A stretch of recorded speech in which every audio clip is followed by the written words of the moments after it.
So, what's up sa inyo mga bro? This is Bro Motovlog PH, and for today's vlog, no, karugtong to ng vlog natin nung nakaraan na nagpalit tayo ng wheel cylinder ng gulong natin sa likuran ng Mitsubishi Adventure. So, karugtong to guys, tuturo ko sa inyo kung paano mag-bleed, no? Mag-bleed. Mag-bleed tayo ng brake fluid. Pinapili kong ihiwalay itong video na to kasi masyado nang mahaba yung vlog na yun. So ngayon, usa tayo ng panibago. Tuturuan ko kayo mag-bleed ng brake fluid, no, na kayo lang mag-isa. So mag-isang tao lang. Kasi usually kapag nagbi-bleed tayo ng fluid, usually dalawang tao ang gumagawa niyan. Isang taga bomba at isa dun sa ilalim na taga bukas at sara ng bleeder screw. So ngayon, tayong mag-isa lang, wala tayong katulong sa pagbe-bleed. So ito, mag-bleed tayo. Tuturo ko sa inyo kung paano gagawin to na kayo lang mag-isa. So ito guys, so kung napapansin nyo, ito yung ano natin, yung fluid reservoir. Ayan. So ayan, kung makikita nyo, dito yung fluid naubos na. Sa kabilang side wala na talaga, ito meron pa kasi ito yung preno sa harap. So walang natapon, may natira pang konti. Naubos yung nasa likod kasi yun yung binuksan natin kanina. O doon sa nakaraang video, binuksan natin yung gulong at pupulit tayo ng wheel cylinder. So naubos yan. So ngayon, i-refillan natin to. Ayan, lalagyan na natin ng laman. So ito, may brake fluid tayo, Preston. Ayan, brake fluid. So maglalagay na tayo ngayon dito. Yan, dahan-dahan lang ang paglalagay. Yan, hanggang doon lang tayo sa minimum muna. Opya. Yan, diyan lang muna tayo sa guhit. Meron pa naman, dagdagan na rin natin.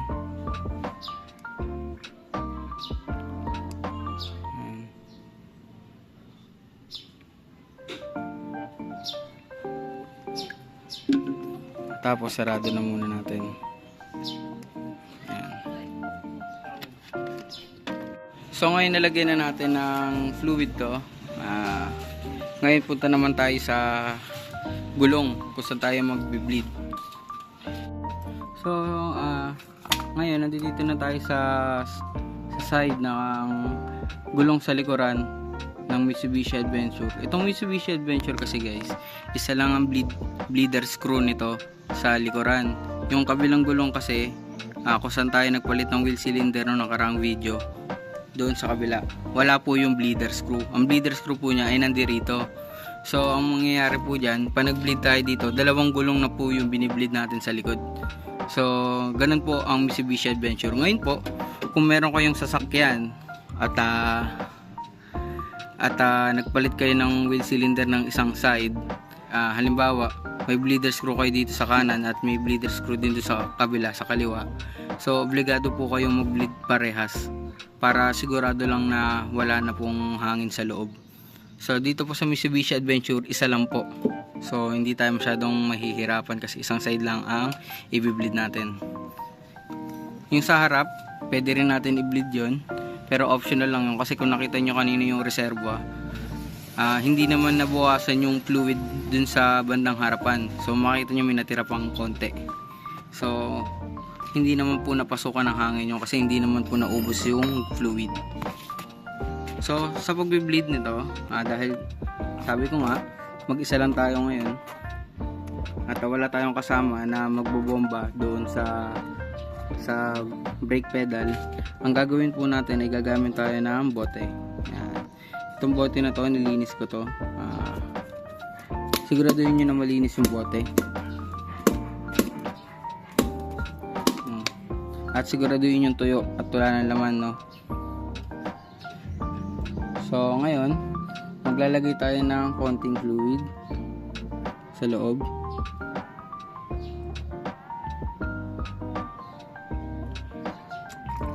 Yan. tingin ko sapat na to. Ayan. Sapat na yan.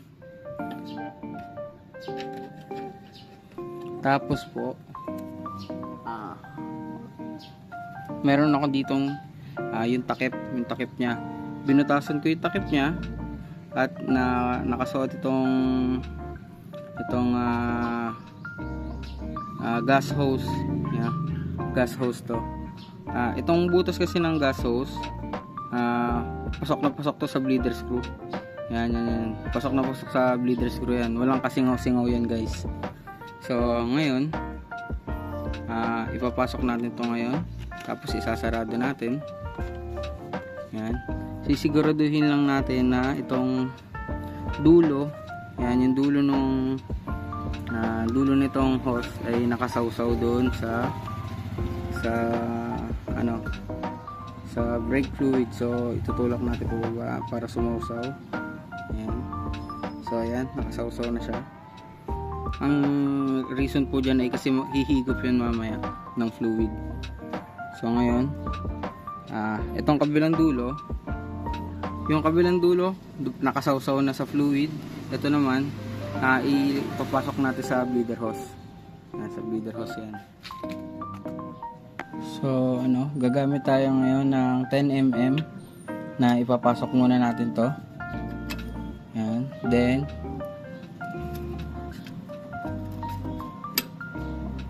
pag naipasok na natin, yan, saka natin papasok tong bleeder hose. Yan. Pagkatapos, luluwagan na natin siya. Yan, maluwag na po siya. Hayaan lang natin siya na nakaluwag. Make sure nakasaksak na mabuti yung hose sa bleeder screw. Tapos nakababa.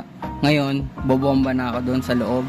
Ngayon, bobombahin ko yung preno. Tatapak-tapakan ko. Balik-balik. Tapos itututo ko yung camera dito para makita nyo na itong bote na to ay bubula. Ibig sabihin, lumalabas na po yung hangin sa loob. Lalabas yung hangin, tapos hihigupin niya po yan, laman yan. At the same time, sinusupplyan siya ng reservoir dun sa harapan. So, yun po ang technique para mag-bleed natin yung preno nang tayo lang mag-isa. So ayan, make sure lang po na nakalubog po yung hose doon sa ilalim ng mga fluid. So ayan, kung napapansin nyo, medyo lumalabas na po yung hangin, bumubula-bula na po siya dito. Ayan, tututo ko na lang po ganyan. Ayan, tapos tatapakan ko na po yung preno, kumbaga babombahin ko na po.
So nakita nyo, lumabas na yung lumang fluid.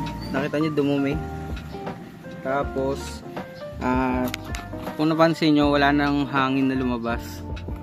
So pagka ganun po, pwede nyo na pong isarado yung bleeder screw. Sarado muna natin. Yan. Tamang higpit lang po muna at baka ma-lost thread.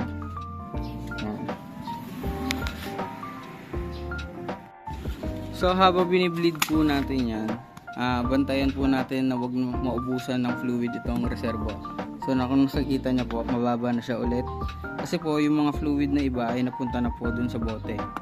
Ayan. So sa ganyang level hindi naman po siya naubusan ng fluid, so good yan, walang pumasok na hangin dyan. So ang kailangan lang natin gawin ay mag-refill. I-refillan natin ulit yan, then bomba tayo ulit, same process. Pero ngayon dahil hinigpitan ko na po yung bleeder screw, testingin natin kung matigas na yung preno. So testing, yan, tigas na po, yan, napakatigas na po ng preno.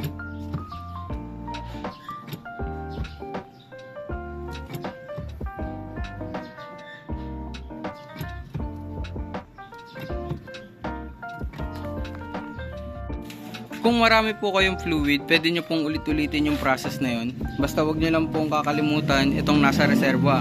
Kasi once po na naubusan po ng fluid tong reserva, ulit po ulit kayo sa prosesong ginagawa nyo. Kasi mapapasokan po siya ng hangin pag naubusan ng fluid. So lagi nyo pong titignan to. Wag po kayong bomba lang ng bomba sa brake pedal habang nagbi-bleed. Kailangan po, pag nakabomba na po kayo ng mga ilang beses, i-check nyo po muna to.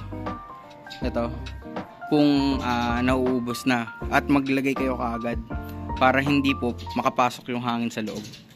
Ayan. So ngayon tingin ko hindi ko na kailangan mag-bleed kasi nakita ko naman yung brake fluid na yung nasa bote. Lumabas yung mga lumong fluid kasi maitim So indication yun na nag-circulate na at nakalabas na yung mga hangin, kaya fluid na yung lumabas. So tingin ko hindi ko na kailangan i-bleed pa ulit, at kita naman sa reservoir na marami nang naubos na fluid. Indikasyon din yun na dumaloy na yung fluid papunta dun sa bleeder screw.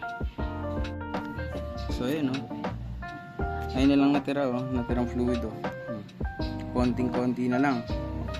So andito siya kanina sa guhit, lagpas pa nga siya sa guhit kanina parang mapupunta na siya sa max kanina, pero wala pa siyang sa max. So parang andito lang siya sa guhit na to.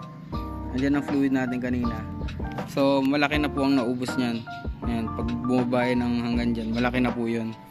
So assume na natin na puno na ng fluid yung cylinder, wheel cylinder nito, tsaka dito sa kabila. Ayan, tsaka yung nandito sa kabila. So kanina ang fluid nito siguro mga nandito lang, tas tumaas na siya dito. Ibig sabihin okay na yun, nakalabas na yung hangin nun. So ayun lang, mabilis na video lang. So kung nagustuhan nyo tong video na to, please comment, share and subscribe. Click nyo na rin yung notification bell para lagi kayong updated sa mga videos ko. So itong ginawa natin proseso ngayon, pwede natin i-apply to sa kahit anong sasakyan. Kahit nga sa motor pwede tong procedure na to So pwede rin to sa pagbi-bleed ng clutch, pagbi-bleed ng front brakes, itong rear brake. So pwede natin itong i-apply. So hanggat sa muli, this is Bro Motovlog PH, at kita-kita tayo sa susunod na video.